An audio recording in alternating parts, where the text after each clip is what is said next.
আসসালামু আলাইকুম। তো আমরা চলে যাচ্ছি পাবনা। তো পাবনা আমার এক আপুর বাড়ি গেছি, তাদের বাড়ির সামনে দেখি যে ঘর, সেই তাঁত ঘরে দেখি গামছা বোনায়। তো আমরা যদি ভাইয়ের সাথে একটু কথা বলি, ভাইয়া আপনি কি আমাদের সাথে কথা বলতে পারবেন? যদি একটু কাজটা বন্ধ রাখেন তাহলে একটু কথা বলা যায়।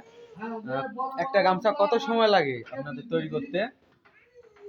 1 ঘন্টা 10 মিনিট। তো 1 ঘন্টা 1 ঘন্টা বা 10 মিনিট সময় লাগে একটি গামছা তৈরি করতে। তাহলে একটা লুঙ্গি বা আমরা তো শুধু গামছাই তৈরি করেন না? তাহলে বুঝতে পারলেন ভাইয়া। তো 1 ঘন্টা 1 ঘন্টা বা 10 মিনিটে একটি গামছা তৈরি করা হয়। তো ভাইয়া এই এলাকার নাম কি? উল্লাপাড়া। উল্লাপাড়া।